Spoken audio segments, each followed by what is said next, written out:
It is the 12th of November 2021, tarehe 12 mwezi wa 11 mwaka 2021. Natumai kwamba uko salama, umeamka vizuri na uko tayari kuweza kutakwa siku yako ya leo. It's a Friday, Sheria Wiki Friday edition of the 12th of November 2021, tarehe 12 mwezi wa 11 mwaka 2021. As usual, I request when you join in, please like. When you like, we get to know that you're watching us, and that way, like, please share. When you share, you give someone else an opportunity to watch the broadcast. This is a call and it begins now. Tukona JEROTICH SEII, an active citizen who has been on the interwebs for the longest time, fighting for your rights, especially a lot towards stigma. Of course, you know, energy is a factor of production in Kenya. So she has been there. She's done it. She's been fighting the cartels at Kenya Power. She's also been fighting the cartels in government. Also, and I sometimes I keep wondering how long she has survived before the long hand of the oppressor gets to her. But we keep praying for her and hoping that she will always be well. We've been waiting for her for the last 2 months. You guys have been asking for her. You got us at some point on Zoom. We had a small conversation, but then she's here on studio this morning. So if you have any questions as well, you can send in so that we can have a conversation together. It begins now. Lakini kama kawaida, poleni kidogo pia tumeweza kuchelewa. I really apologize. I'm sorry for that. Tumechelewa kidogo siku ya leo, lakini tutahakikisha kwamba siku nyingine hatuwezi chelewa kwa mara nyingine. We'll make the corrections ahead. Kama kawaida lazima tuende mbele za Mungu tuombe, alafu kirudi basi na kuja kuwapa salamu zenu haraka upesi tukiingia kazini. Mighty Father, we come before you this morning. We worship you, glorify your name. Thank you for another day, the end of the week. You've given us a pleasure to be alive this morning. Thank you for these conversations that we are about to have as well. May they edify the fabric of this country. Every tackler that's coming in, may you meet them at the point of individual needs. For we pray, trusting and believing. Amen and amen. Haya. Tuende masokoni pia. Haraka upezi, leo ni marathon mbio masokoni pale. Tuende tulipe madeni halafu tukirudi basi na kuja kuingia kazini. Maridadi Motors inakupa nafasi ya kuweza kuagiza gari kwa bei nafuu zaidi. When you import directly with Maridadi Motors, you get to save up to 300,000 Kenyan shillings. 300,000 Kenyan shillings. You don't get such a deal anywhere else. Hakuna mahali unaweza pata deal kama hiyo. When you import directly with Maridadi Motors, we encourage you to ensure that you import. When you're buying a car, please import directly. That way you get to save on the margins and you get more cash for a better deal. Maridadi Motors, best cars at best prices. Pia inakupa nafasi ya kuweza kuwekeza. If you have some money that's lying somewhere, you can invest at the import to sell model, where you get to invest your money and you earn up to 15% returns on investment. But Maridadi Motors Sacco as well gives you an opportunity to save for two reasons. If you are saving for a unit, you save up to 50% the total value of the unit. Alafu nyingine basi unalipia pole pole ukiweza kuendesha gari yako barabarani. Na pia Maridadi Driving Academy inakupa nafasi ya kuweza kuwa driver maridadi zaidi. Go to Maridadi Driving Academy and be the best driver. Also, if you're doing a refresher, it's always healthy and also recommended to do a refresher course every time, because the roads, hata saizi kuna kitu inaitwa expressway. When you are being trained in Kianja Koma, there was no expressway, so you may need to get a refresher to know how to use the expressway. Pia kama unajenga Rex Roofing inakupa nafasi ya kuweza kuhakikisha kwamba nyumba yako inakaa shwari zaidi. When you are building, ensure that you roof with the best materials. Rex Roofing is giving you product quality roofing products, quality roofing shingles, stone coated tiles, na pia kama ushajenga tayari unaweka pale water harvesting gutters, 100% save water for consumption. In this month as well, you are giving an extension of 10% discounts on waterproofing materials, whether it's APP or waterproofing liquid from Rex Roofing. We're giving you 10% as we celebrate the 10th anniversary of Rex Roofing. Kimbia pale Rex Roofing, www.rexroofing.com, uweze kuakiza different profiles that you can see. Kuna inaitwa Roman profile, kuna Cambridge, kuna mambo mingi kwa pale. Kimbia pale website www.rexroofing.com, then you get to pick your best. And also the best thing that you're giving an opportunity as well, if you want to build pole, if you're planning to build in a year, you can pay slowly for your roof. Pole unaweza kulipia roof yako mdogo installments. When you're done with the payments, basi unaweza kuhakikisha kwamba unapata roof yako kwa njia shwari zaidi. Pia inakupa nafasi ya kuweza kununua chain links, quality chain links, milele chain links from Rex Roofing. Kwa hivyo kimbia pale kwenye website yao, basi uweze kuhakikisha kwamba unapata tools zaidi ama vifaa ya kuweza kujenga nyumba yako, and ensure that you have all the roofing solutions under one roof. Rex Roofing roofs your wall. Pia ukiwa pale Eldoret na unataka kung'ara vile nimeng'ara kidogo asubuhi, kimbia pale D-Square Wear, Ketia Building 4th floor, utapata dandan anakupa discount ya hadi 20% kwa ile nguo ambazo utaweza kununua courtesy of the tackle. Asante sana. Naona wangona mamka hapa tayari mapema. Manuel Serem, good morning bro. Good morning to my brother David Kitur, following from Kapsabet. Manuel Serem, Musha Jeptak Piridas, Leonard Serem, Isaac Serem, Purity Tanui, good morning everyone. Good morning to you Purity Tanui. Jeptak Piridas, good morning Kiongozi, good morning Eric Onyango, Odongo, Sato Niko, Aya Joram Joroge, following from KSA, Kokoi Blomeri, good morning watching live. Ken Kiongozi, anaitwa anasema asante, good morning. Good morning to you my brother Ruben Cheluget, Shituma Kalistas, Kakae, the gospel is all of us. Asante sana Msikalia, hello. Kipkwe Sheria, good morning kijana asante sana Kipkoech. Steven Jenga, good morning. Juliet Kandiru, good morning. Moses Kamo, good morning to you. Pastor Dennis Kibichi, good morning. Silas Jepkien, good morning to you. Rogot Kimutai, good morning. Willie Wajulia, good morning. Eva Jepkima, good morning to you. Eva Collins Kimtai Kipsad, good morning. Jira, good morning to you. Kipwambok. Kipchuma Kibwambok all the way from Australia. Good morning, sir. So tuned in for Chero. She's a great patriot. I salute her and many other great Kenyan women. Dennis Kibichi, Cheptabagyo. Santa sana. Chero, good morning. Morning. Good to see you here finally. How are you? We missed you. Kenya. Yes. Missed you too. It's been a whole year. Yes. Is it actually more than a year. No. Can you remember the last time you were here? No, forget about the Zoom. The last time you were sitting here. It was about... It's 1 year. Maybe it's about a year. It's good to be back. It's 1 year. Thank you. Yes. Unless you're coming in when you're also celebrating a 1 year. We're turning 2 as well. Congratulations. Is it turning 2 or turning 1? We were turning 1. Are you starting your second year? Now we're starting our second year. So we are turning 1. You have completed your first year. So you're in your second year of existence. Congratulations. Thank you, Asante sana. How have you been? I've been very well. Thank God. Mazuri ya dunia. Yes. We're here. Yes. Nimeona huko kabla hajafika hapa kwanza tuende kwa state of the nation. What do you think is the state of the nation at this point? It's bad. Okay. It's bad. Where, I'm grateful that curfew was lifted. And I don't even know why it had been extended for that long. And maybe economically people are starting to try and see whether they can see light at the end of the tunnel. But you don't wake up suddenly. It's not like today was one day, tomorrow everything is better. So I think we're still struggling economically. Wanjiko's wallet is very, very badly hit. I still struggle. I'm chasing behind bills, behind pending debt and so on and so forth. So I think things have not improved. And when I think of the burden of school fees, when I think of these short breaks where kids are sent home for 4 days, then you have to spend all that money on transport, get your kids home, they spend 2, 3, 4 nights, they're back in school. I think the burden is extremely heavy. The burden is heavy on every Kenyan who struggles to earn an honest coin. So it's the state of the nation is not that good. And I think it boils down to, again, the people that we have leading us and the people we are thinking of electing to lead us going forward. So yeah, we're struggling.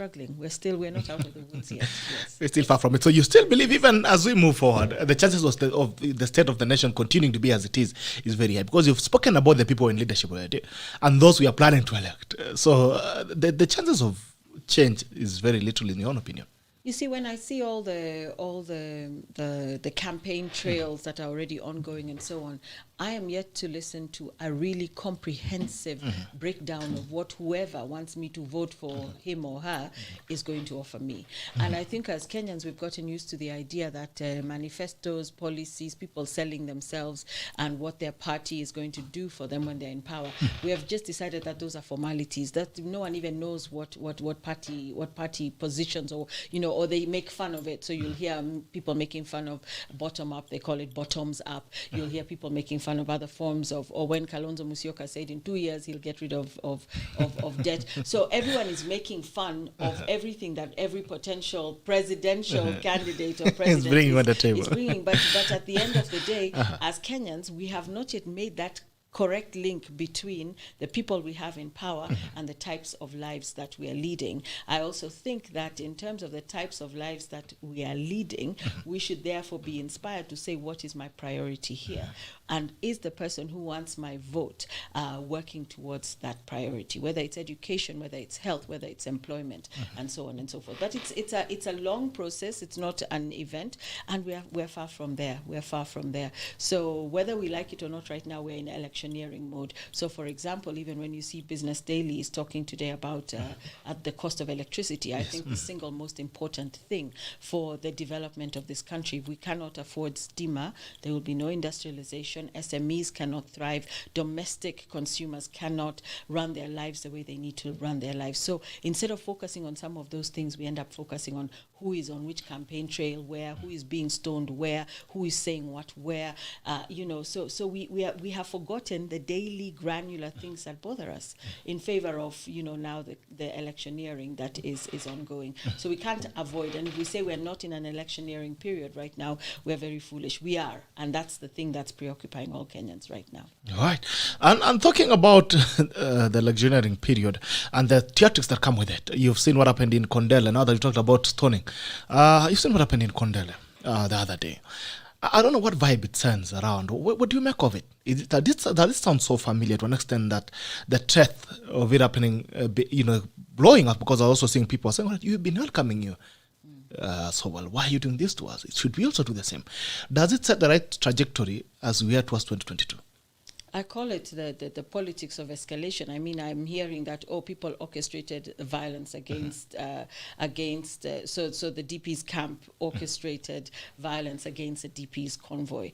I don't see any proof of that. But what I say is I condemn all violence. And the minute you do that, it escalates. So you say, okay, you stoned us here, we'll stone you there, and so on. And I think the nefariousness behind it is that those who would seek to continue to use ethnicity and region to divide the country will be very happy to have this kind of thing happening, or to say you're not welcome here. This is the zone of X, Y, and Z. Or if a candidate goes into what is perceived to be the zone of, for example, another candidate, then they should feel completely unwelcome and not at home. I don't know, so for me, violence should be condemned roundly. And in fact, if the Registrar of Political Parties and all of these systems and structures that are very clear in terms of what can and cannot happen, what to be serious, then you would have a situation where perhaps those who would want to commit violence would know that the consequences of such violence are very extreme, to the point of perhaps not even being able to run. But, we'll throw stones. So stones were thrown in Kondele.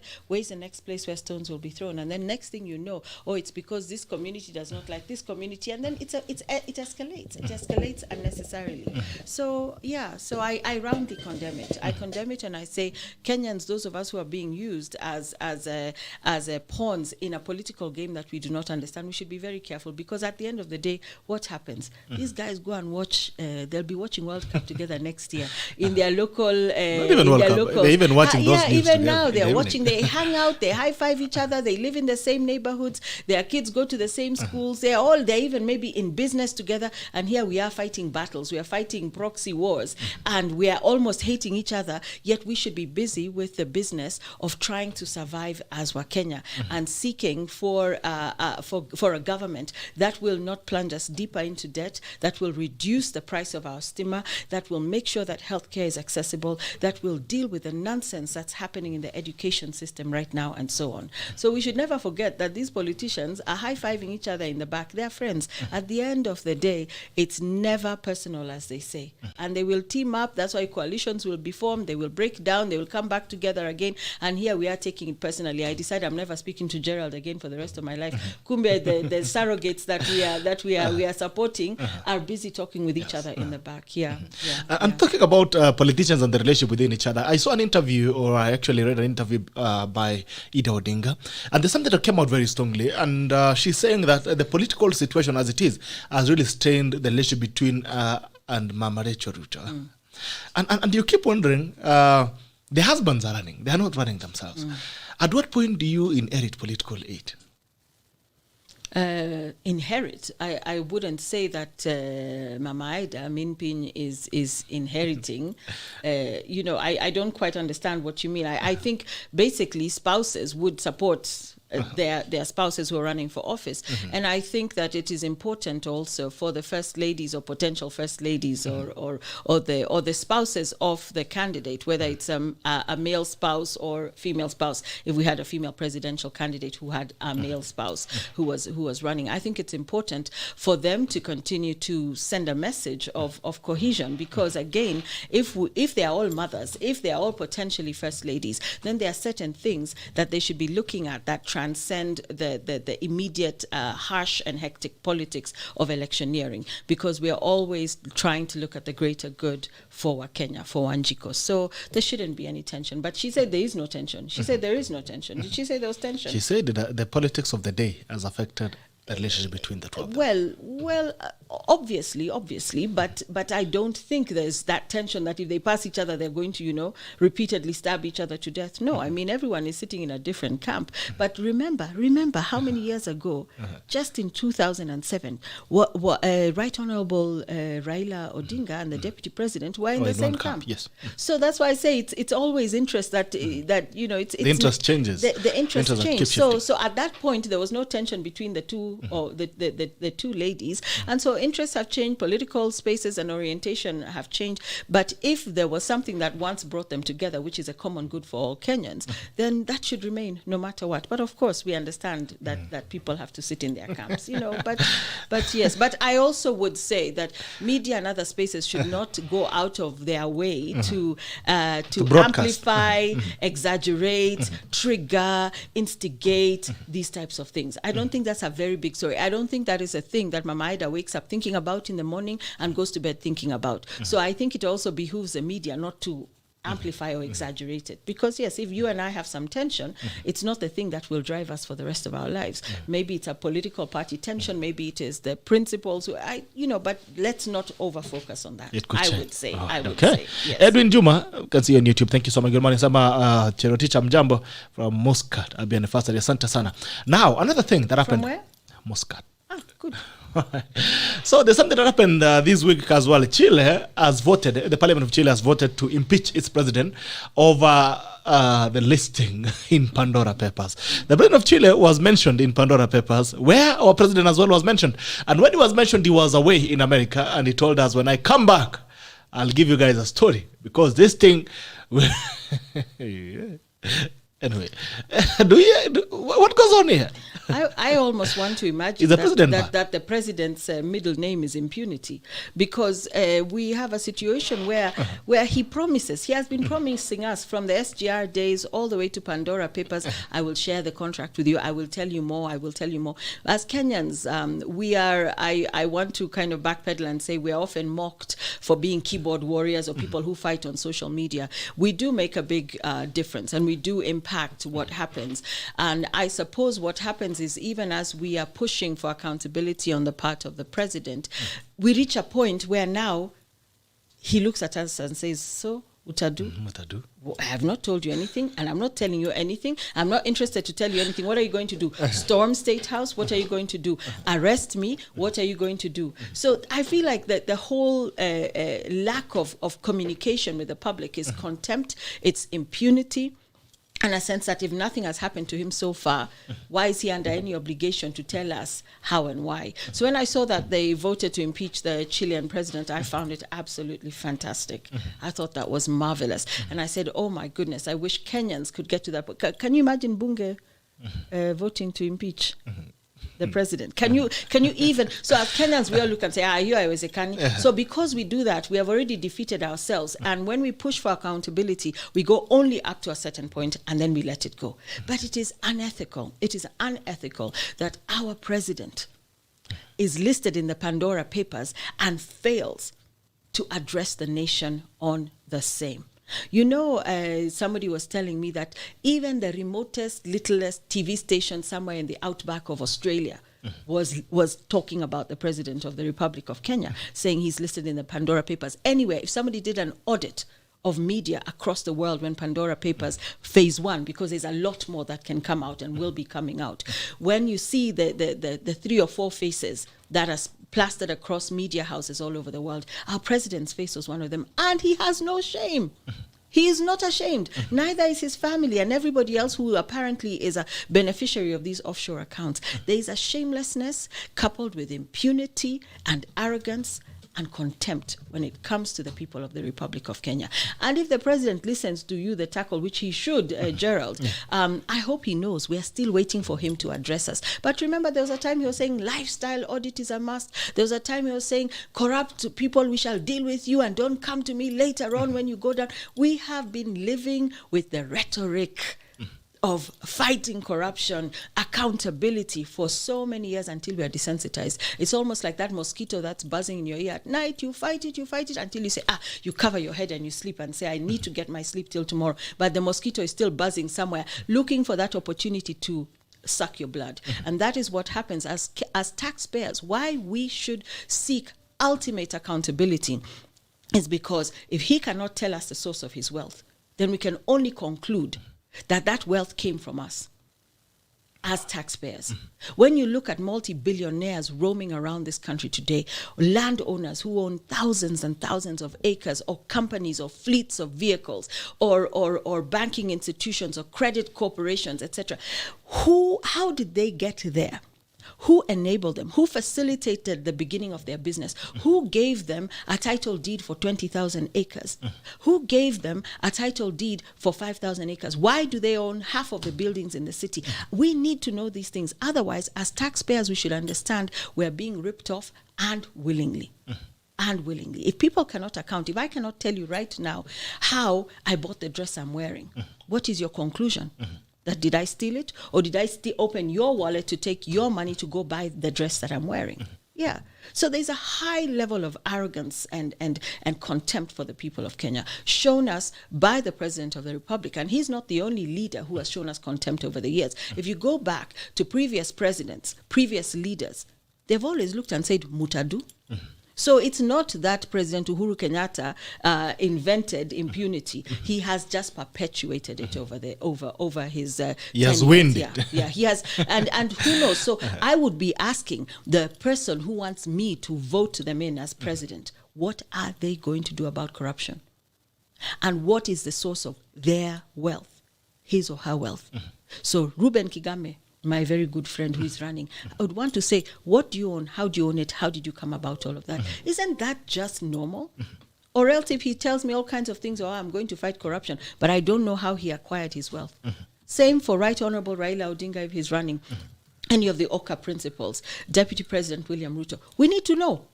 They need to tell us.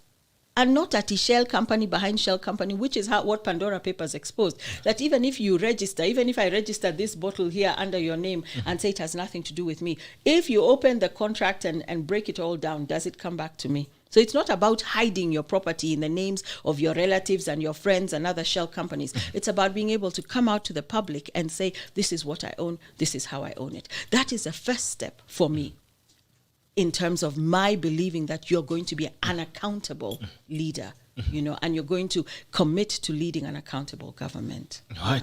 And when you look at Chile, the people who have taken that step actually are not actually citizens. They are MPs, representatives of the people. When you look at Kenya, we have a house that's so big and huge, and we always keep talking about expanding representation. Actually, BBI was talking about adding representation and showing that we have more leaders in parliament, more leaders in government, expanding the executive, all these stories and all that. Now, we have a parliament that is almost a pseudo-executive. Do we need the legislature then? If this is what happens under their watch, fuel prices have continued to go up. The cost of living has continued to go up. The government has continued to do the things that they want without any checks and balances. Question begs, do we need it then? Do we need this parliament? What is the wake-up call for parliament?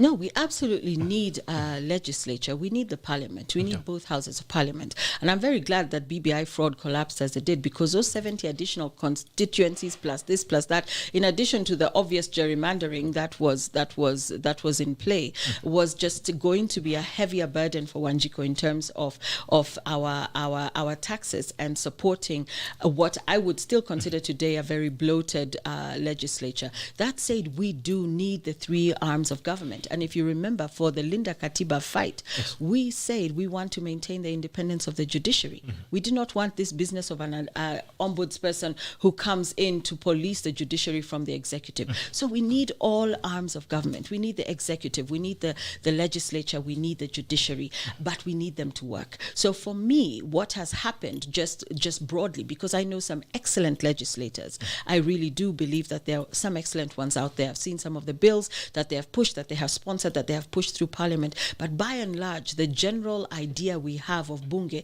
is people who are happy to receive brown envelopes, who also have so many dirty files on them that they daren't vote in favor of Wanjiko or what is right, because somebody will say, you remember we have this on you, and that on you. So we have a hamstrung legislature that has in and of itself compromised itself. So you would not expect our legislature today, unless there was a political vendetta at play, to wake up and say, actually, on this Pandora Papers issue, we as the legislature, because we have elected them to go and defend and protect the Constitution and implement and ensure that the executive and the judiciary, well, not the judiciary, but at least the executive is doing what it needs to do within the confines of the law and constitutionalism. But we don't see that. We don't see it, at least not enough. I would say it's like Sodom and Gomorrah when they said, show me one good person and I won't destroy this place. Show me even one or two good people people. So Just one. Just one. So I would argue that there's more than one. But I would hazard a guess. If you look at the performance of the legislators, how many have spoken, what they have said, what they have pushed for, how they have followed through, even on the energy issue. They are toothless. I would say maybe only 15 to 20% of them have proven effective, which means 80% out there are just sitting there cooling salary. They are the only people who never lost salary during COVID. Yeah. Many of us had to downsize and outsize, move out of our houses. We couldn't afford this. We went into debt. And there they were earning a salary and could not even protect Wanjiko from the ravages of KEMSA, from the ravages of the broad COVID billionaire space. So I just feel very sorry, and we need better legislators in Parliament. I asked the question, who is your MCA? And MCA is at least at county level. Do I know who my MCA is? Do I vote in Nairobi or do I vote in Elgeyo Marakwet, where I come from? Who is my MP? We just wait for them to come, then you cast your vote, and then you spend the next 5 years paying their salo. And we are not even asking, what are they doing? So I think it comes back also to those of us, the voting citizenry, to say, who is this person that I took into Parliament, that I took to the Senate? Notwithstanding his or her political party, who is this person and what do they represent? Who do they represent? Because we are in the politics of who are you representing? Are you in DP's camp? Are you in Raila's camp? Are you in whose camp? What is this person going to do for me as my local MCA, as my member of Parliament, as my woman rep, as my senator, also as my governor? If we began to become a bit more critical, so wakija kuomba kura, you don't say, oh, are you wearing yellow? Are you wearing orange? Or are you wearing this or that or the other? But rather, what are you bringing to me? But as Kenyans, we are happy with the short-term gains of maybe a few shillings here and there, some lesos here and there, some sukari here and there, and that's it for another 5 years. So we need to also hold ourselves responsible for the types of legislators we find in both houses of Parliament, because we are the ones who vote them in. Yeah. We are the ones who vote them in. But don't think I'm gaslighting Kenyans because we have rigged elections, stolen elections. So maybe I vote for you, but somebody else will make sure that my vote counted for someone else, you know? So I'm not gaslighting the electorate or the citizenry, but saying we have to be even more martial and vicious as citizens around who we vote into power, which, if you allow me, brings me to talk about this diaspora issue. Next Friday, a Friday like today, 1 week from today, will be a very important day, because that is when we are going to have the ruling from Justice Nga around the diaspora vote. You know, this is a quiet, simmering thing. I think you've seen me on other forms of media talking about it, that there's 4 million people who are eligible to vote outside the country. And there's a Supreme Court ruling that ordered IBC to register them to vote. And years have passed. This is going to be the second, or is it the third election cycle since the diaspora hasn't been effectively registered to vote. I hear them saying you can vote in Uganda, Tanzania, Rwanda, Burundi, South Africa.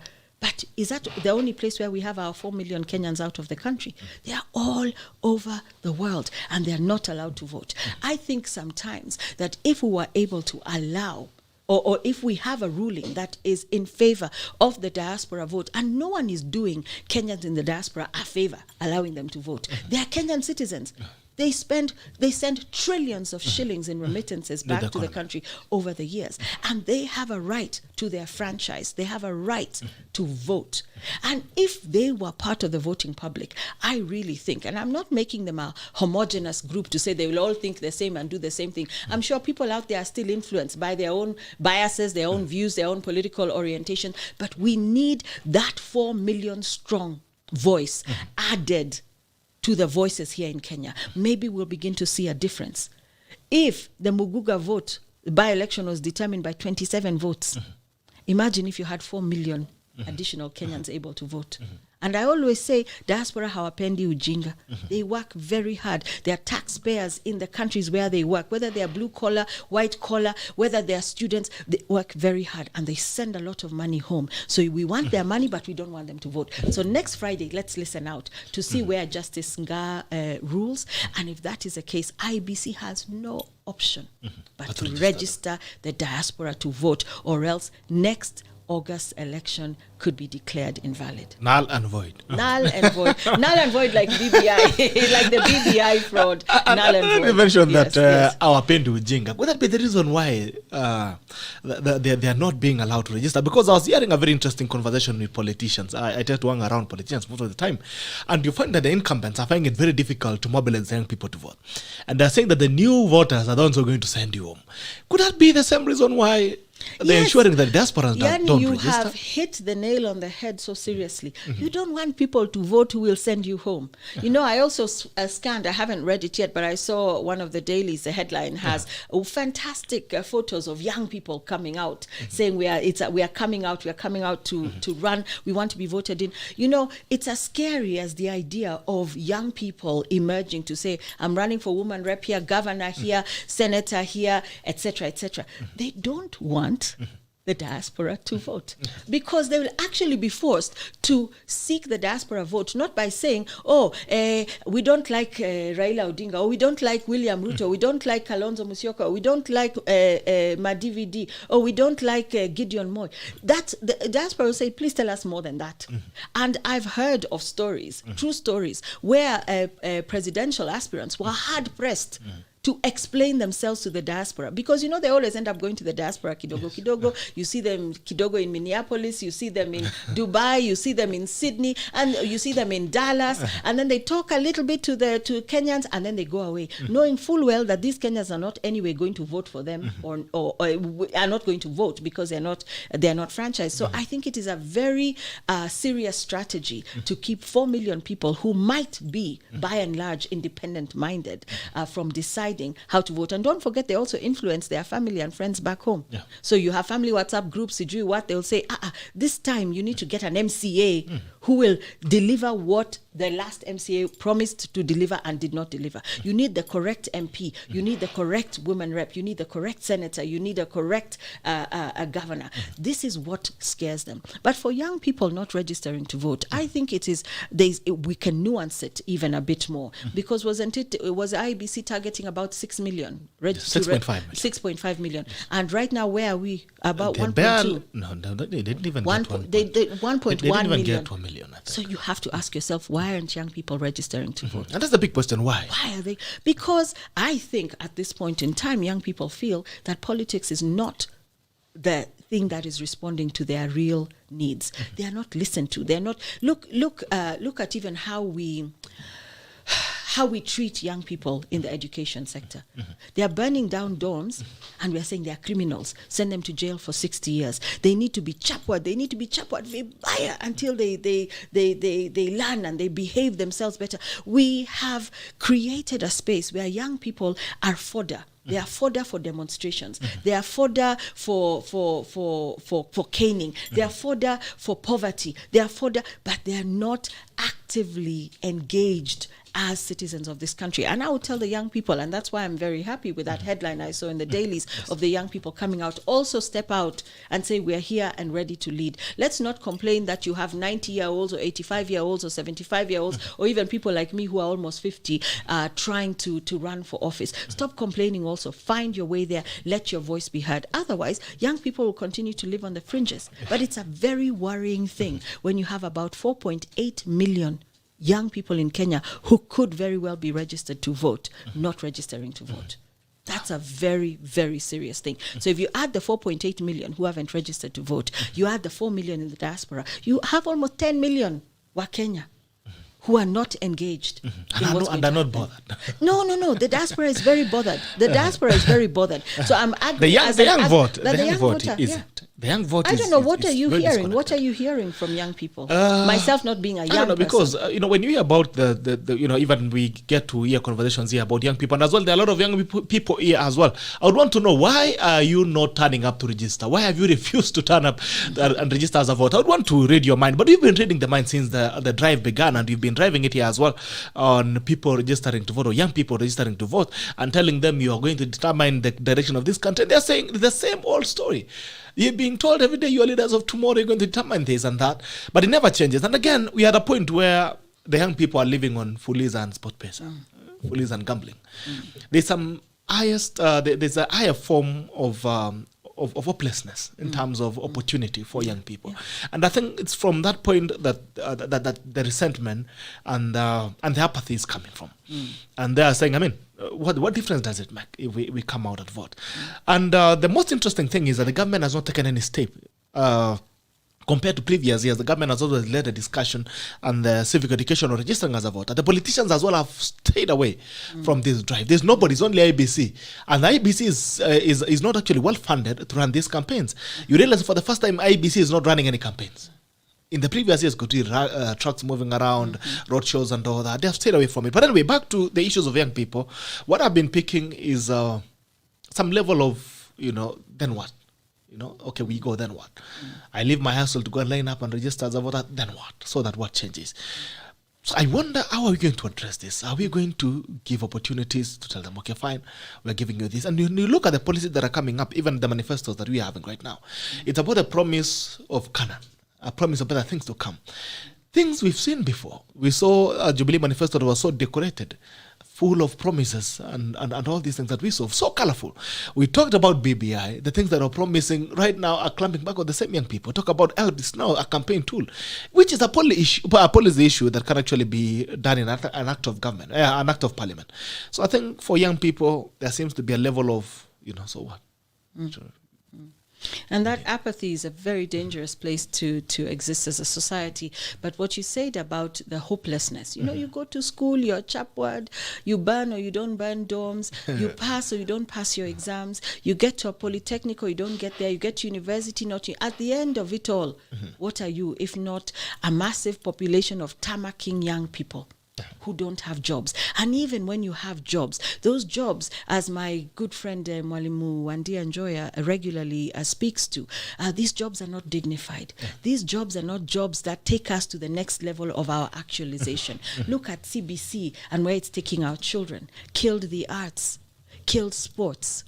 Music is not there. When I grew up, music festivals, drama festivals, sports, there was a well-rounded, even if you could criticize the education system, because when I grew up, I started primary school in the old system before 844. And then 844 kicked in when I was in primary school. So we can criticize even 844, even the system before that. But I would say that there, and I'm not romanticizing it at all, because there were very, very many problems there as well. There we had an opportunity to explore different facets, different spaces of our potential. Today you don't have that. When you're giving kids four days to go home, rest, and when they get home, by the way, they come with homework, so they don't even sleep. They come with homework, they're tired, they're stressed. Next thing you know, parents are towing another 3-4K to send them back to school, depending on where they're in school. So there's a hopelessness, a despondency. And then even in the spaces where you say, young people, don't rely on employment in an office or a factory. Go start your own thing. You start your own thing, you can't afford electricity. You can't afford electricity. And without electricity, as a basic means of your productivity, a basic tool or facility for your productivity, how do you move? So you see, even with switch off KPLC, so many people say, we've had to shut our businesses. We can't afford the bills. We can't afford postpaid, prepaid. You have bills of 30,000, 40,000. So every place you look, young people have doors slamming in their faces, until they say, actually, it makes no difference whether I vote or not. But we need to come out and say it makes a difference. The civic education push in the 1990s, and we moved into pluralism, and there was such a fantastic civic education agenda run by civil society, it was not IBC, then it was Electoral Commission, ECK. It was ECK. Even political parties themselves engaged in civic education because they wanted people to register to vote. So you're right, there's been a glaring absence. There's not the usual trucks and bandwagons and road shows saying, register to vote. This is why you need to vote. This is why your franchise counts. These are the issues you need to be thinking about as a young. So if you don't connect the dots, I'm not wasting my time going to register to vote. I will just continue doing my thing. I'll just be a hustler. And then you listen to all the promises being made. For example, Right Honorable Raila Odinga says 6,000 shillings to every young person. Are you talking about universal basic income as a tool?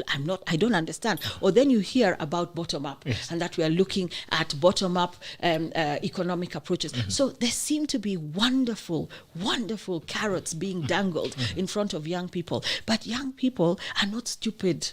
They have seen these promises come year in, year out, and nothing has changed for them. Some of these young people, their parents themselves were hustlers, young people being told the same thing. We are going to bring this for you. We're going to do this for you. We're going to change your lives in this way. So these children grow up seeing their parents start off as hopeful hustlers. They end up being jaded and cynical and poor hustlers. And their children grow up and also become hustlers. And when I say hustlers, I mean, I hope no one is tweeting in now to say, oh, she's there representing UD. The and she's in yellow. I had this dress long before UDA chose its colors. I love yellow. Actually, I also love orange. So if I wear orange, does it mean I'm an ODM? It's a morning of coincidences. Sometimes we have to reclaim colors that we love and not surrender them to political parties. So when I say people have, it's multiple generations of poverty, more of the same. So young people say, why should I bother? Why should I bother? Come down to basic things: education, health, stigma. Why can't we get those things right? And infrastructure. We're building the most massive expressway. All of that is so that we can pad contracts. Every time you see the ticker tape goes up, another billion, 2 billion, 7 billion. We're doing this expressway, which we are told is for rich people. But we, the taxpayers, are on the hook to pay for this thing, even though it's a build, operate, transfer. If we are not able to pay, we as a taxpayers, but you're already paying. Look at the compensation. Look at the cost of compensation that you are seeing, even for that expressway, coming from taxpayers' money, and the government is compensating land that they have. Imagine. I mean, sometimes you wonder. You know, and when you look at it, I country? don't even understand. I was driving from upcountry the other day to Nairobi. You know, you have these roads. I was driving on the same road when I was 8 years old. When you're driving down from Naivasha and you get to where the toll station used to be, in Zizamoy, which was really a campaign money collecting tool. That toll station was infamous, even before cops started collecting money or roadblocks. That toll station. So you have now the remnants of the toll station. Driving down, and then you get to Gilgil, and then you keep going. So there was a toll station. There was a toll station. Wow, Hukumbuki. Oh, you were not born. You were not born in those days. There was a toll station, but now. Or maybe I not left the village. But when you go down that road, don't you see? There's always a place where you say, "Why has the road narrowed?" There are some structures, people selling oranges and yogurt and so on and so forth. Sometimes there's cops there. No cops. There was a toll station there. Wow. But I ask myself, if this toll station was constructed those sides of 1983, that means this road has not changed ever since. We are still dealing with the pathway to East and Central Africa on 2 lanes.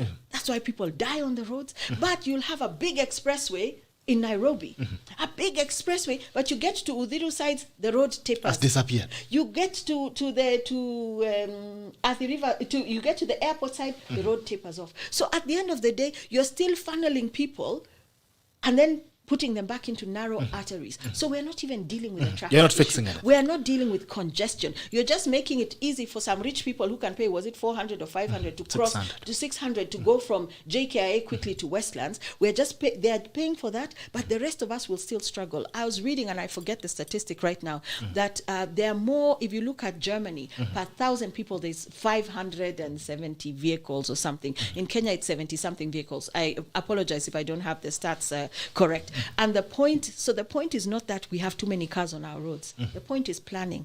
We have not planned correctly. And you don't address a problem by widening something here and then it goes back to bottlenecks. So that is the problem with Kenya today. But somebody saw there could be money to be made in this expressway. Just like with SGR, there's money to be made. It's always about money to be made and not the actual citizen who should be benefiting. And we are sitting here engaged in lamentations. Yeah. Lamentations. Maybe Kenyans are the ones who wrote actually the book of Lamentations in the Bible. It's either we wrote it or it was written for us. The book of Lamentations, indeed. And sometimes you wonder why Westlands, the expressway, why Westlands? Why Westlands? Why not anywhere else? Yeah. Why not Why not spend that expressway money to widen the road from Mudhiru all the way to Nakuru and beyond? Why? Or the other way from JKIA going towards, I now know there's an expressway, the Nairobi-Mombasa expressway will be, I don't know if the contract is completed and so on, but it's going to be built as well. Why can't we focus on the bigger picture? Why Westlands? Yeah. Why the rich people who can pay 600 bob? The rest of us will be under there, struggling. Tutakuwa tukipambana kupambana na hali yetu as usual, while people who can pay 600 bob, or those who are late and want to get to the airport quickly, can pay that 600 bob and get there. So it's a problem. But also trust the Kenyans going to Mulolongo to be very clever. Basi pia watakuwa na changa. Wanachonga 10-10.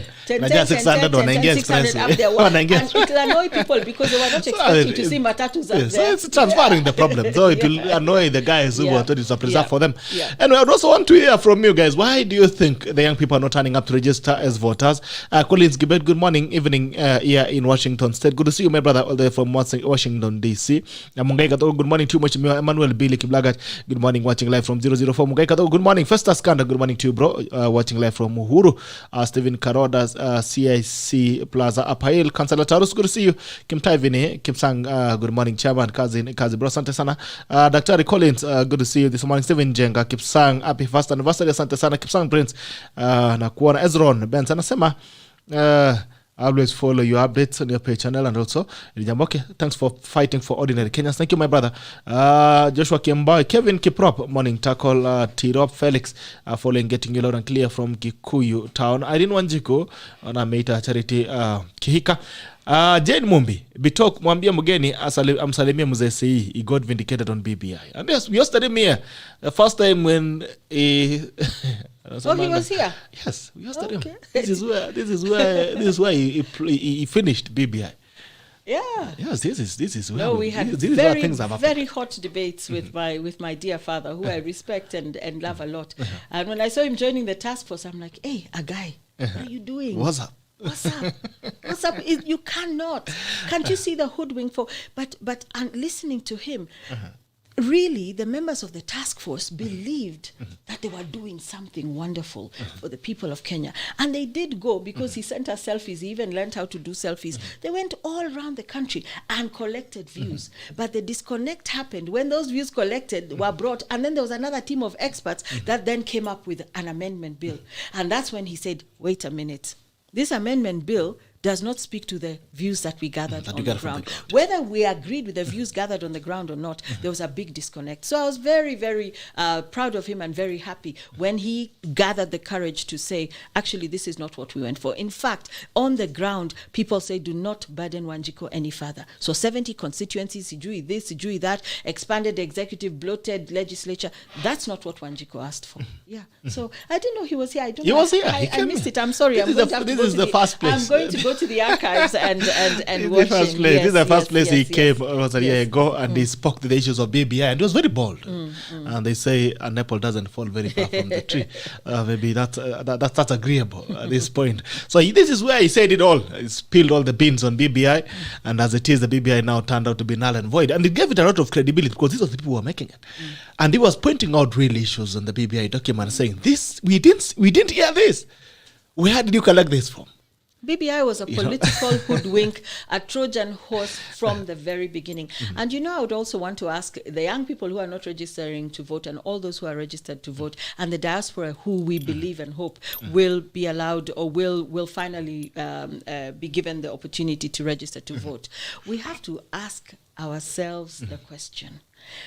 Those who want us to vote for them next year, who are heavily engaged as proponents and supporters of the BBI fraud, which was roundly ruled as unconstitutional. We're in the Supreme Court now, but the High Court and the Court of Appeal supported our position that in actual fact BBI is unconstitutional. Why are we thinking of voting these people back into power, or into power next year? Either back in or freshly into power. These are the same people who might then use their next position of power to bring BBI back to the table. If we recognize BBI for the dangerous document that it was, the final step towards completely annihilating the Constitution of Kenya 2010, we should be very careful. In fact, anybody who wants your vote, you should first of all check to see whether they supported BBI or not. And if they supported BBI or not, is there a chance, if they did, that they will try and bring it in through the back door? We have to be critical in terms of interrogating people. And when I met, and I personally can say I have voted on several occasions for Right Honorable Raila Odinga. And when I had occasion to meet him, to meet Baba at the beginning of this year, you know what I told him? I told him, you broke my heart. Wow. You broke my heart. I have voted for you over the years. How can you, the champion, the final frontier, when it comes to constitutionalism, support for the rule of law, you spent all these years in detention on our behalf. In the 80s, your family suffered. Mama Ida was thrown out of employment. People were left destitute. And finally, you find yourself supporting something that is subverting, repealing, circumventing constitutionalism. I said, Baba, you broke my heart. What did Baba have to say? Well, we had a good conversation. He is a wonderful gentleman. He really is. And he is a bastion of knowledge. He is a final. I've never met anyone with such recall. He can tell you so many things about anything you ever wanted to know. And I believe he heard me and he understood my position. And part of what we need to also understand as Kenyans is we do not have to hate each other and be in opposition. We still left agreeing to disagree. And I was very grateful that he took the time to listen to me and listen to my views, as he would most people. You know, he's a very, very personable man. If you were to see him, he is, you know, there's so many wonderful things I could say about Baba, and that I have said, but I completely parted ways with him over BBI. And for that... So yeye alisema alikuwa anajaribu kufanya nini? No, he said this was important to end the politics of opposition. The country was burning, etc., etc. And yet, those of us who are part of Resist, who saw the stolen elections in 2017, we knew that it was just a few months before there would be some kind of capitulation. So whatever happened that caused Baba to shake hands actually also altered the course of history for me when it comes to this country. I think we would have begun to see change as early as 2018 had the resistance movement maintained its steady march. But instead we shook hands. Instead, the process of building bridges was subverted into some backdoor repeal process called the Amendment Bill, Constitution Amendment Bill 2020. So I was very heartbroken. And based on that, despite my undying respect for him and what he has done for the country, I will be very careful when I'm voting in 2022. Because I know where I'm coming from as a Kenyan. I know what it feels like to live in a place where we did not have a constitution like the Constitution of Kenya 2010. I also take it very personally when there are people who attempted to subvert the Constitution of 2010, which is progressive but not fully implemented. So that is why Linda Katiba, whether you see us in the press these days or not, is an idea. It's a movement that will never die. It is a thought in your head, and it is something that every Kenyan should keep thinking. Am I for the Constitution or not? And if you're for the Constitution and the full upholding of the rule of law, you're Linda Katiba. There is no office, there is no political party, there is no office anywhere. It's a movement. It's an idea. And that idea should never die so long as there are people who believe that the Constitution that we have must be defended, protected, fully implemented. Right. Yeah. Okay. Abbas Njuguna, we need parliament. All we don't need are the current occupants. They have let us down. We need to sweep them out. Keep quiet, Sheria. You talked yesterday about whose hands are we safe, and actually we are being robbed and raped economically. Steve Jenga, we need a change of Katiba. MPs be the ones to make laws, just like Tanzania. All this money around them are hyenas. Okay. Maybe the only job, saying the only job they should be given is to make laws. Okay. Mbui from Diaspora, good morning to you. Sleepers are Megona. He knows hands are we safe. David Kamau, good morning, brother. Good morning to you. Lagat Geoffrey, just thinking about this issue of the representation, we are making roads on and classrooms for ourselves. Had we been given the salary of our MCA for 10 years, we would have solved our issues. Okay. Wanasema pewa pesa wenyewe watengeneze shule na barabara. Steven Jenga, please change policy. All this money around them, make them kings. Eric Tonga, good conversation there. Asante. File Kipro, Cherotich spitting facts. Nancy Jerry, morning, say I to Jero, Cleveland Otieno, good morning. Everyone, good morning to you. Bas Njuguna, young people feel 2022 elections results have already been predetermined, especially when questionable characters are brought back to IEBC. Okay. Phil anasema the question of having something return, you'd have been promised goodies and position in the government only to find someone age of your grandpa in the Ministry of Sports. Okay, keep quiet, Sheria. Kumejaribu talk you or not. Anasema nashangaa sikuwa na toll. Okay, basi Njuguna. We saw newspaper headlines in 1977. Top leaders promising water for all in Kenya. Decades down the line, we are about to elect the 5th of 8th state. Cleveland Otieno, I always love listening to the Queen. She is breath of fresh air in the country of ours. Okay, that's Facebook. On YouTube, Corinne Matthew. Young people have seen what has been happening in Kenya. Government for long. Empty promises, high cost of living, and the said rigging of elections always is making them not even get interested in voting. Daniel Ndritu, good morning. JEROTICH, good mind. She motivated and gives up to the hopeless. Great mind, SEII. Grace Kamau, Jibi kindly ask me, SEII, what does she think about the BBI appeal in Supreme Court? Abraham's young people have no confidence and trust in our leaders. Government promises not seen. Kalfan, as always, Jero using wisdom. Corinne Matthew, good morning, Gerald. Good morning, Ma'am Chero. Keyo South utuombe kura, tunakupea. Wameanza, wamefika. Ebara consultancy engineer, Neketut, anasema next MP, Keyo South. Ala, siku anajua na mambo pale Keyo South. Abrahams, Obama once said, in Africa, it's hard to be a young person socially and politically. Okay. Supreme Court. I saw the judgment is being given in April 1st. Not the judgment. The next, I'm just going to see, because on Tuesday the 9th, our lawyers for the consolidated matter say were given further directions. I think what's important to note with this Supreme Court move is at least we don't have Baba there. So the party, so there I will give some props and say thank you for finally bowing out. So here you have the president, IBC, and the attorney general, who will continue to push. So we're waiting now. The directions were given, and the matter proceeds. But let's just say this thing will not be ready or finished before August 2022. That is, so if we get our final judgment by around the 1st of April, still there's not enough time. Even if the Supreme Court were to overturn where the Court of Appeal ended up, and so on and so forth, we would still find ourselves in a situation where we still have to go to the elections. So let's see what happens. I must say that in May and then in August, when we first had the High Court and then the Court of Appeal underscore what we were trying to say from the perspective of Linda Katiba and all the consolidated cases. There were so many cases there. There were 8 or 9. The basic structure was the one where I was a part of with David D and James Gondi and Wanjiro Kekonyo and Ikal Angele. That was one of the many cases, but it's the one that appears first as you look at the consolidated cases.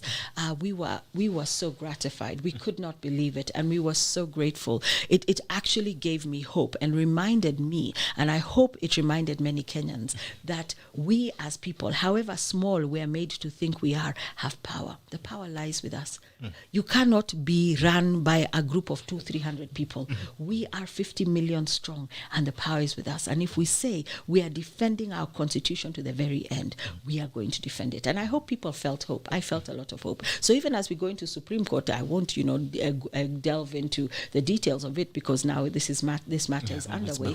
We really hope that the Supreme Court judges will read carefully, as they will, what came out of the Court of Appeal, and of course historically what first happened in the High Court, and eventually wataendelea kulinda katiba. But of course, that I say that in tongue-in-cheek, because I'm not here to preempt or to prejudice or to do any of those things. No, that's not my business. I'm not here to do that.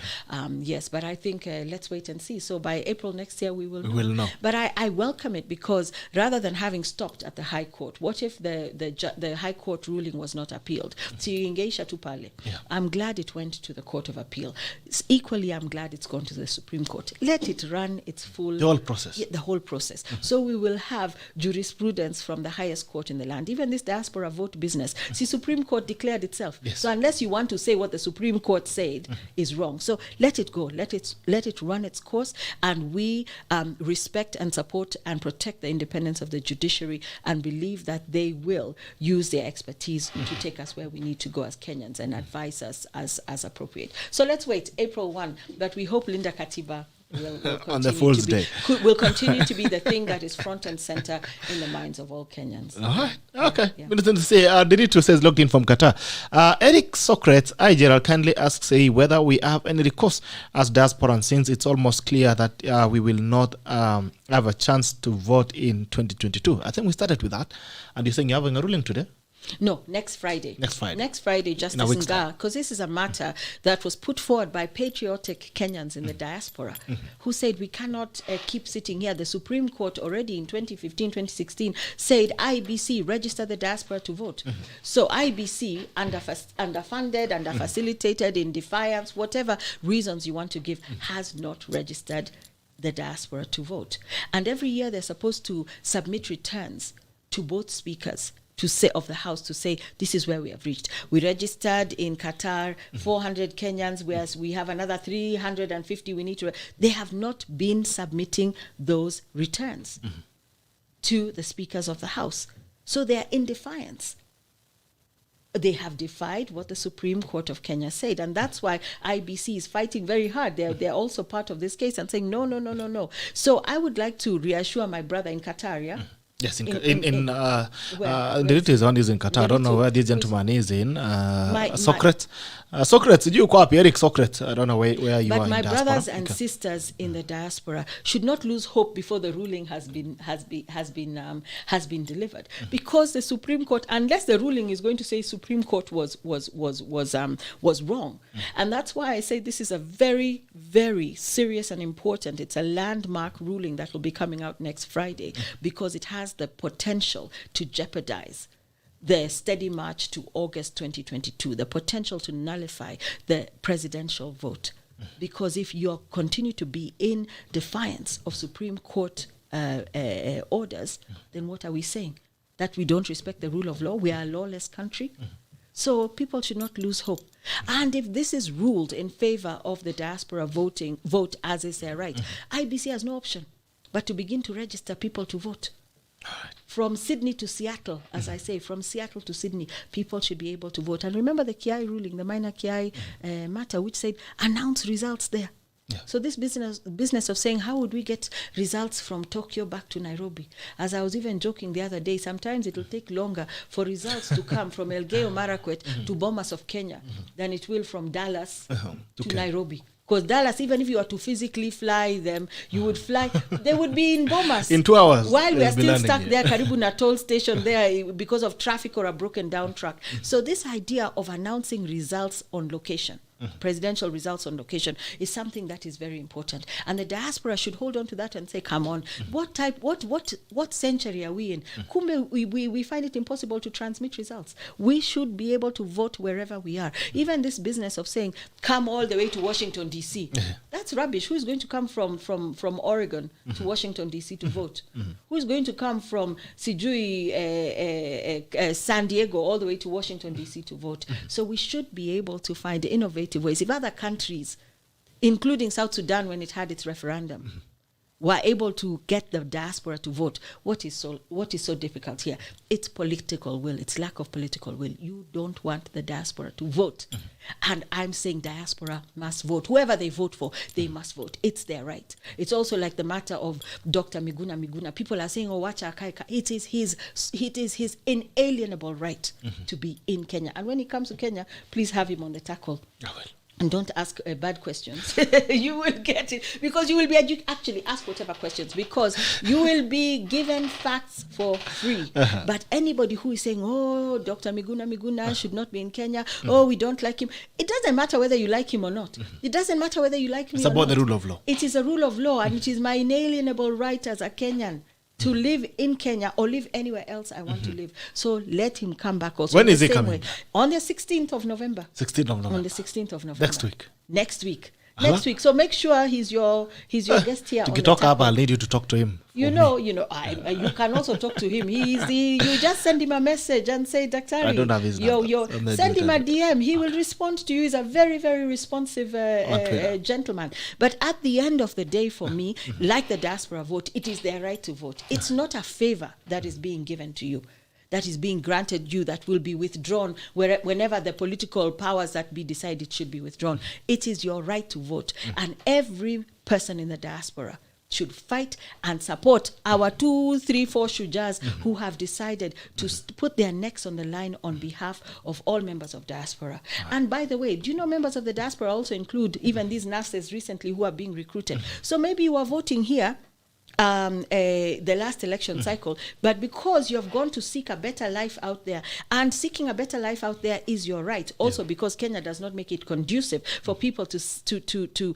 live their lives peacefully and profitably. They go. Those Kenyans have a right to vote. You can't say I voted in 2017 and now because I live in Berlin I cannot vote.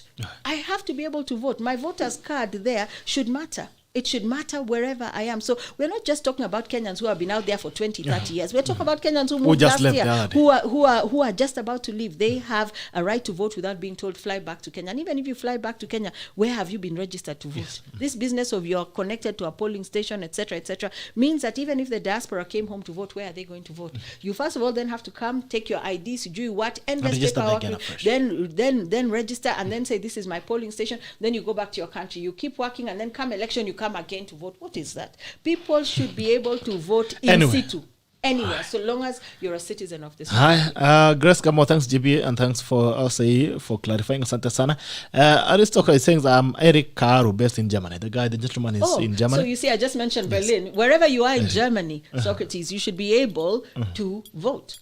It is your right. It is not a favor being granted you. It is your right. The Constitution is very clear. The same Katiba that we are lindaing is very clear about your franchise. Okay. All right. Abrams is asking, GB, stolen elections in 2017 or 2007? Say to clarify. They have all been stolen. I don't know. I just want to know a clean election we've had in Kenya. Okay, the days of Mlolongo where you had no alternative. If you didn't want to queue behind somebody, it's not like you had another option. But I mean, our elections have constantly been fraught. You would almost argue that the only election that wasn't fraught with irregularities to the extent possible was the Kibaki Tosha 2002, where there was a unanimity of purpose, where saying now KANU has ruled long enough and KANU must go. But otherwise, there's always been controversy. There was horrible violence in 2007. There was irregularities in 2013. There was horrible violence and irregularities in 2017. For heaven's sake, as Kenyans, we need clean elections. I want to know, and this is part of the apathy, even if I vote, who is to say my vote will count? Why bother? Have you been told about deep state already? Deep state. But you see, again, deep state becomes like the boogeyman, becomes like a ghost you never see. But kuna kitu inaitwa tip state, which is always there, hovering and ready to sabotage you. So on the one hand, you're pushing a narrative that we want change, young people should vote. On the other hand, you're saying deep state is in charge.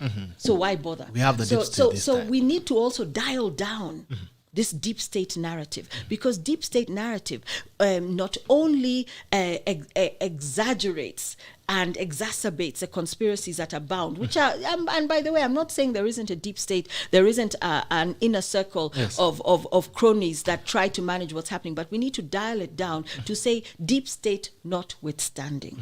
You need to vote. Don't blame deep state for not having voted. Register to vote, and please go ahead and say, even if I've been voting since 1992, and many times I feel that my vote has not counted. In 2007, I know who I voted for. My vote did not count. In 2017, I know who I voted for.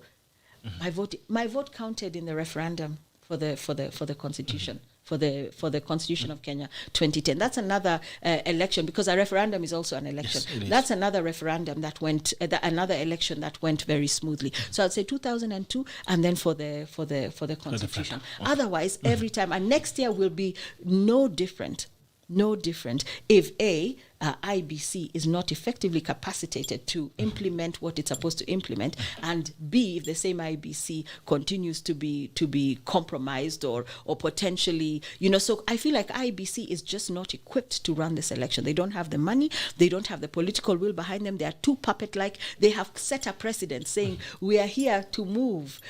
We will move at the mercy or at the behest, or we shall do what we are told to do by the powers that be. So we're in trouble. I think, in 2022, if we still have IBC the way we have IBC now, especially the funding issue. Who is to determine when IBC has had enough money? And IBC has been saying we don't have money. Maybe the same civic education you're talking about, they don't have enough money to run. And the government has actually denied them. They have denied the money. So that is a strategy to create chaos come August 2022. And also talking about donors, didn't the government also say a freeze on all funding from donors and so on to civil society organizations that will be running civic education without the tick from the government?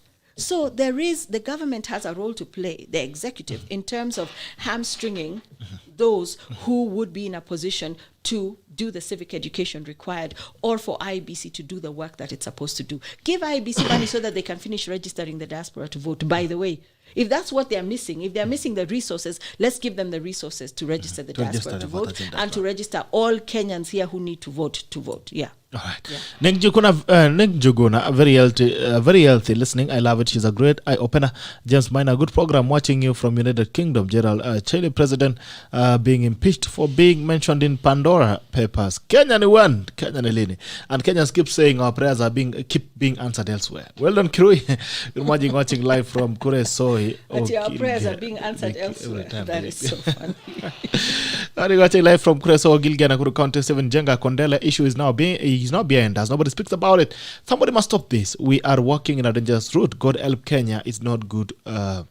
Not good ahead. Ben Rugut, the youth have space to work and build the nation. Let's not force the youths into political leadership. Most youths have education and some are well-trained professionals. The greatest challenge in Kenyan youths is lack of employment, which the successive have failed to create a conducive environment of employment. The youths are now scrambling for political seats because they lack the jobs they trained for. It's very unfortunate because our youths have no option but to go for politics as an option for employment prematurely. Okay. Sebastian Gibet, good morning, GB. Pass my grass to JEROTICH, SEII, Maina, Wanjoki. GB, this grandstanding is what derails the right information and direction. Maina Wanjoki, it's all right and now that has not happened. So what happened to that right? Okay. Maina Wanjoki, let us find a way to figure out how diaspora can vote other than saying it's right when it doesn't happen. Okay. Abbas Njuguna, did opening of the servers conducted? If not, what would happen if the same happens in 2022? And I'm wondering why you've not had an opportunity to open servers 5 years down the line. I mean, because we could have lobbied for opening of servers through the handshake and say, for us to proceed, let's open the servers. Let's feel that the election was credible. Amos Kipruta, I like the statement, deep state notwithstanding. People should vote because their vote is the democratic weapon. All right. Talking about judiciary, are you aware that Justice Martha Koome has appealed against the ruling that happened within its courts that were giving a lifeline to the 6 judges? Now, it is Martha Koome, Chief Justice, who is appealing against it. Not President Uhuru Kenyatta was subject of the issue. What do you make of this? Even as you have a convention around independence of judiciary. What I'm saying. You know, Maajabu ya Musa, I find this very, very disappointing. But I've also seen some of the commentary on social media saying, the woman. No, this is not a woman-man issue. It's not because we have a female Chief Justice or a male Chief Justice. I think, and I remember tweeting about this soon after Chief Justice was appointed, and saying, I hope she's not going to be used. The famous deep state stories are going to be used as an instrument to subvert the same judiciary that she is tasked to uphold, to protect, and so on and so forth. And so it's very disappointing, I can say in short. I can't say I'm completely surprised, but I can definitely say that I'm disappointed. But we had a bit of a victory this week in relation to the Chief Justice. And our switch of KPLC matter. Somebody was saying, we don't just need to keep talking about diaspora can vote. I think I need to remind Kenyans that we need to be in two places, the court of public opinion and the court of law. Because court of public opinion is where people relegate us to the spaces of, you're just shouting on social media. So when people sometimes come and tell me, wacha kupiga kelele, I say, don't worry, hata tukipiga kelele, where are we? In the court of law. Yes. It is our final frontier in terms of protection of our rights. And so even as we say switch off KPLC, everything that you're hearing today, consumers paid an extra 5 billion. We already went to court over 10.1 billion that was illegally. And by the way, Ministry of Energy, KPLC, all of them admitted that over 900,000 electricity consumers were unfairly overbilled to the tune of 10.1 billion. We are in court over that. So the story I'm telling you, GB, is that this matter called Petition 6 of 2018, which is the basis for our switch of KPLC campaign, went all the way until we had a certain lawyer who decided to close that case without consulting us. We proceeded to push the case to stay alive, and we went for another 2 years until last year in October, when we were told, actually, your case has no merit. We said, really? We're going to the Court of Appeal.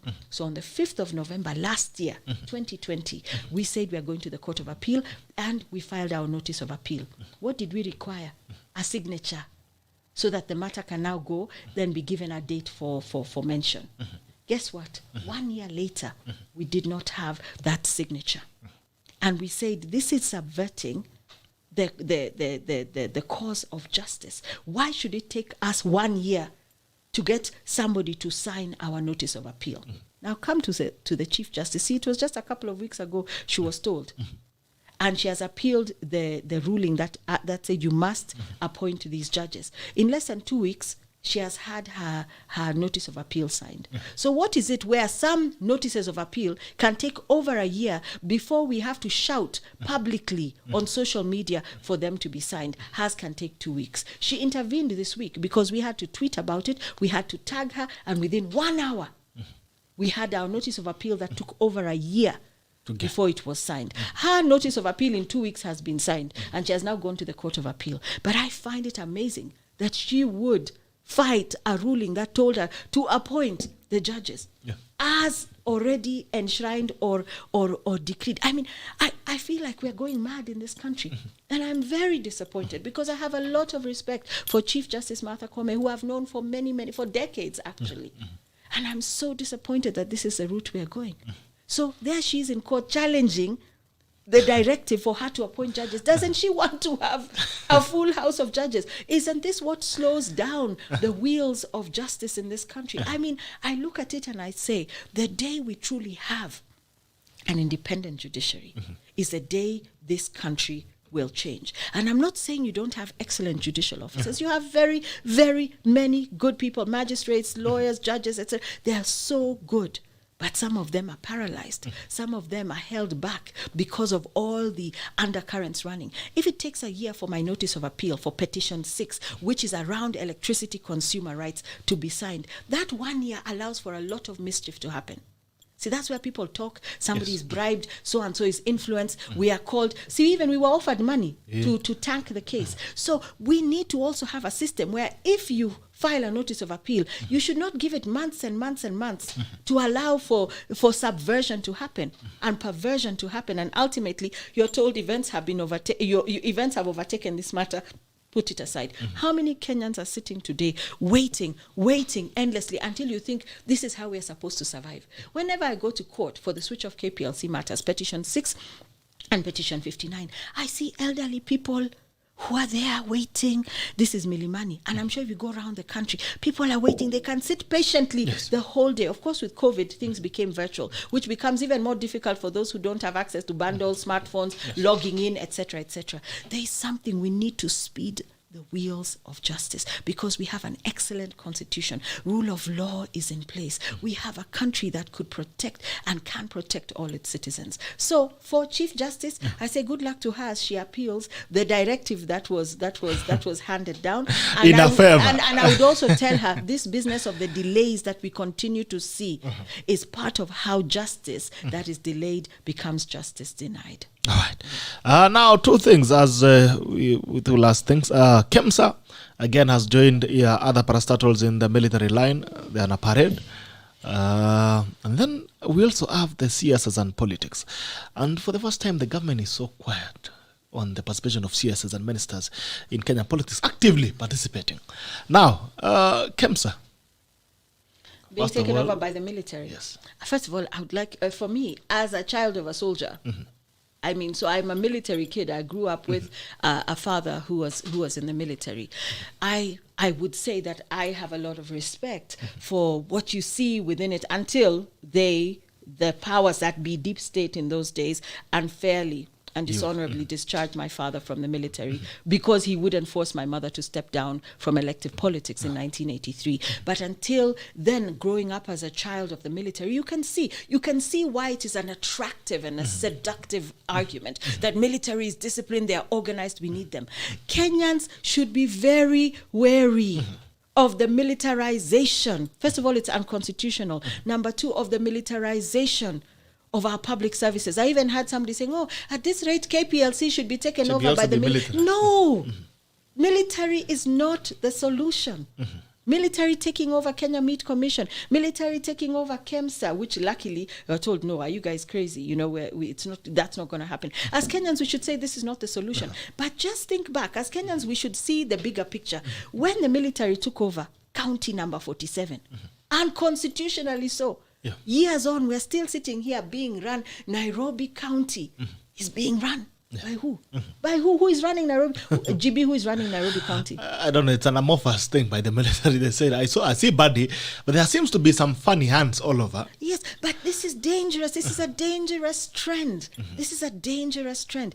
Eventually, at some point, we shall be so numb to the idea of military running our public institutions that when they take over this country at the behest of commander-in-chief, whoever that will be at some point in future, we will not even notice that we have been overrun or taken over by the military. In the same way, I think curfew was preparing us. You know, if you try driving around today at 10 p.m., people have still gone home. Yes. People are still home. 18 months of either lalaing ndani, paying bribes, whatever, being beaten up, taught us to get home by a certain time. So we are being, as Kenyans, conditioned to accept certain things. We have been conditioned to know that we should be at home by 10 p.m. We are being conditioned to believe that it is a good thing for the military to run our institutions, and it is not. Institutions need to run correctly. The solution to Kenya Power is not the military takeover of Kenya Power. The solution is investigate, prosecute, incarcerate, retrieve our money, refund our stolen monies. There's somebody called Manuel Chang. Have you ever heard of Manuel Chang? I've not heard about him. He was the Minister Finance, Mozambique. Extradition was approved. His extradition to the US. He was engaged. I mean, it reads, if you read the story, it's exactly like what happens with SGR, Kenya in the energy sector, etc. Euro bonds coming in, being used to pay this, etc., etc. The guy is wanted on charges for in excess of $2 billion that were then used. It reads like Kenya, except it was Mozambique. The guy has been in detention in South Africa for a year and a half and so on. But finally, his extradition to the US is going to happen. And I would like to put on notice all those people sitting around there thinking that the solution to KPLC is a military no. Solution to KEMSA is a military no. The solution is the arrest and investigation, prosecution and incarceration of the criminals behind it. And I would like to also remind all of those who are engaged in these cartel theft spaces that you have in Kenya today, if you have banked any of your money through US banking systems, is something called Racketeering Influenced Corrupt Organizations Act, RICO. That can trigger State Department, can trigger the Southern District of New York, can trigger the FBI to say, kujeni tukutane nyuma ya tent. Next thing you know. That's why this extradition to Jersey by Gishuru and Okemo was fought, and finally it's clear that they can be. The DPP can continue with the extradition process to Jersey for the monies that they squirreled away there. All thieves in Kenya, even if you do offshore accounts, sijui Monaco, sijui Cayman, it'll catch up with you, wherever, it'll catch up. You cannot, so long as you at some point banked your money through a US banking system, which is what happens, involving US dollars, you are a potential candidate for extradition, especially when you're looking at the massive type of theft that we see in Kenya today. So let them be on notice. So even those IPPs, PPAs, people who are stealing billions and billions, the 10.1 billion that is owed us, Kina Lake Turkana Wind Power, all these IPPs who have illegally issued PPAs, and that's why we're in court on petition 59, illegally issued power purchase agreements that force us to pay whether we use their power or not, should be very careful lest they become someday candidates for extradition. To face, if the long arm of the law in Kenya cannot reach them here, let the long arm of the law in another country get hold of them. So they should really be on notice, and they should really be careful. Even Ormat, that is a geothermal, they're right now under investigation and implicating Kenya Power officials.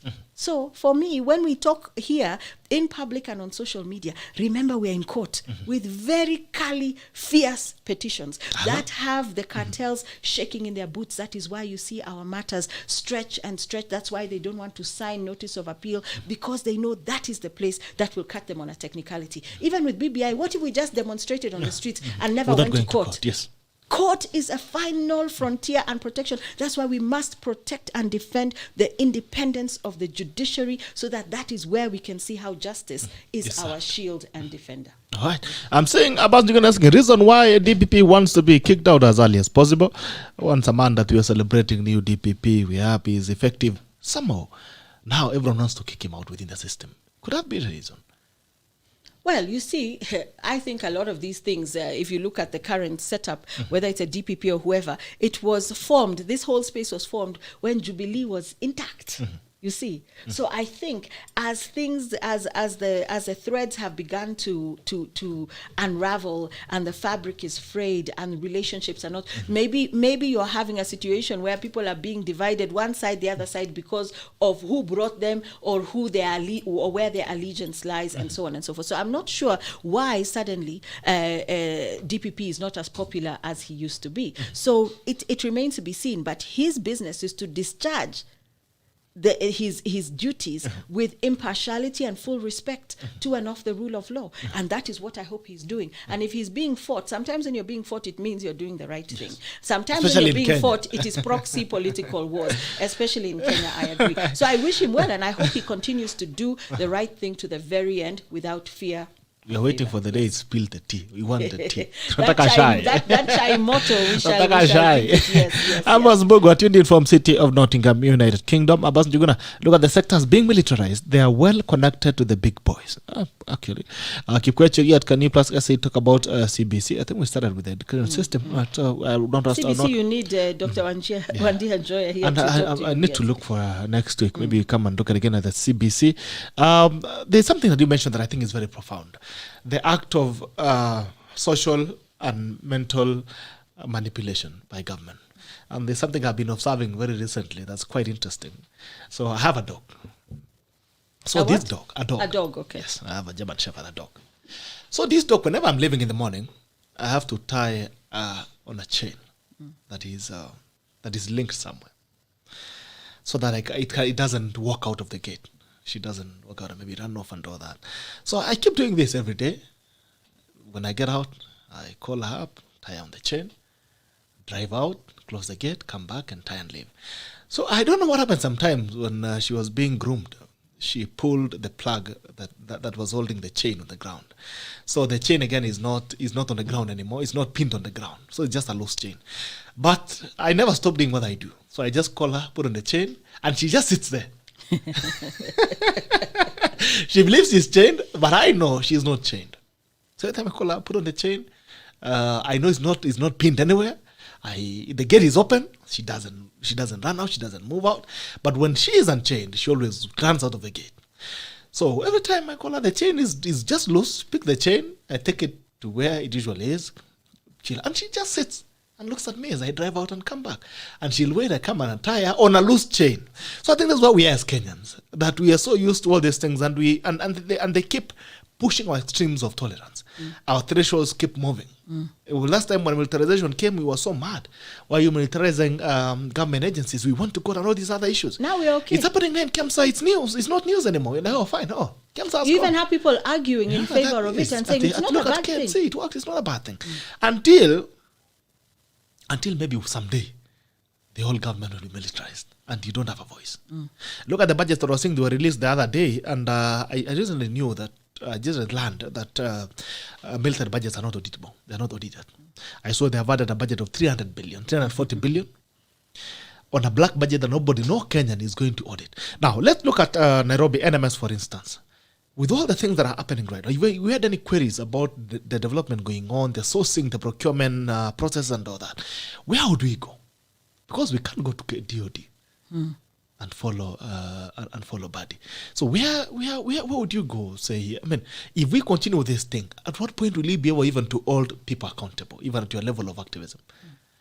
It's very difficult, and that is why there is a clear reason that the military is not supposed to be engaged in running civilian spaces, whether it's industry, whether it is county governments, and so on and so forth. Because there is the audit query there also, but there is also the fact that you're dealing with people who have the guns and you don't have the guns. So there's already a place of intimidation where they are starting. So even if we decided we are marching peacefully to remove NMS, who wants a bullet in them? But if we were marching peacefully to remove Sonko, he did not have the military behind him to come out and say shoot these people. So there's a feeling, there's a it's psyops, it's a warfare, and we are slowly being like your dog, told that we are chaining you, even if the chain is not attached anywhere, you sit there. I think the important thing, if we follow the analogy or the story you shared, is the day somebody can remove that chain. Like you say, when you come home, you remove the chain. Then she's free again to move around. We need to remove that chain. Because we need to remind ourselves, number one, that chain is not even attached anywhere. Yeah. That chain is not attached anywhere. But we have been told when there's a chain here, we just sit there. So I think the question is, how do we trigger that every Kenyan goes to their neck with their hands and removes that chain and walks? And even if you walk to the chain, you would be dragging it behind you, but you don't want anyone dragging a chain. You want the chain removed and say, you're free. We are the sovereign voice of the republic of this country. The power belongs to the people. The power belongs to the people. We don't realize that. But I must say that if I was marching on NMS today, I would also personally be afraid. Yeah. Because there's a military, there's firepower behind them. So is that how we're going to? So then we take over schools. And then when will we stop? We take over health systems.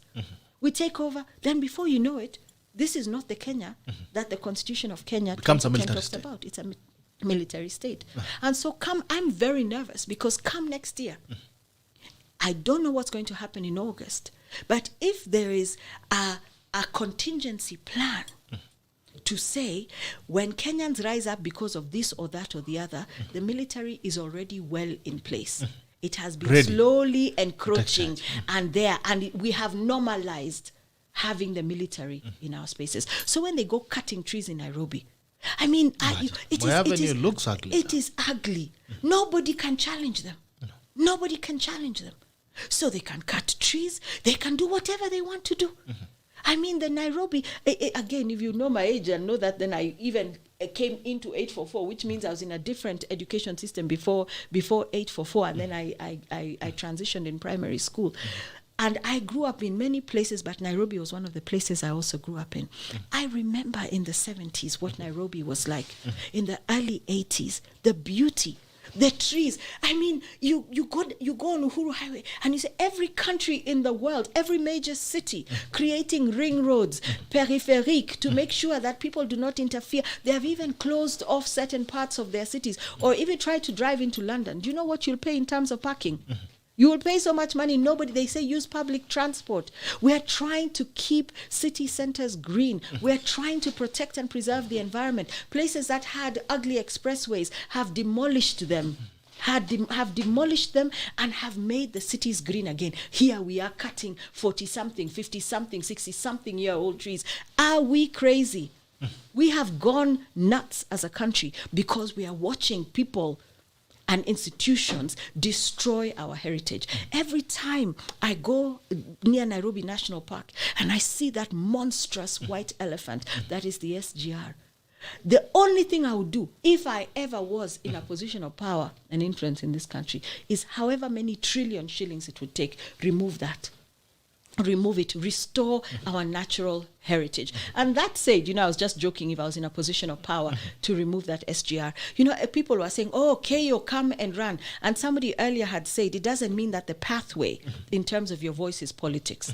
I think people should know that leadership, it's not a logical conclusion that you go into politics. There are so many things we can do as Kenyans to better ourselves, better our country. So it's just, I just remembered somebody had said, politics is not the end game. But because people have seen politics is the only place where you can cut deals, you can be part of tenders, you can make money, you can wield influence. How many of the people who we voted into power actually worked for us? And how many worked for themselves? That is why it is lucrative. That's why everyone wants to be an MCA. That's why everyone wants to be an MP, wants to be a senator, wants to be a governor, because that's where the deals are to be made. That's where you sit in government committees and make good money. If you sit in certain committees where the money is a lot, even unauditable and so on, you get great little. Your brown envelope is not a brown.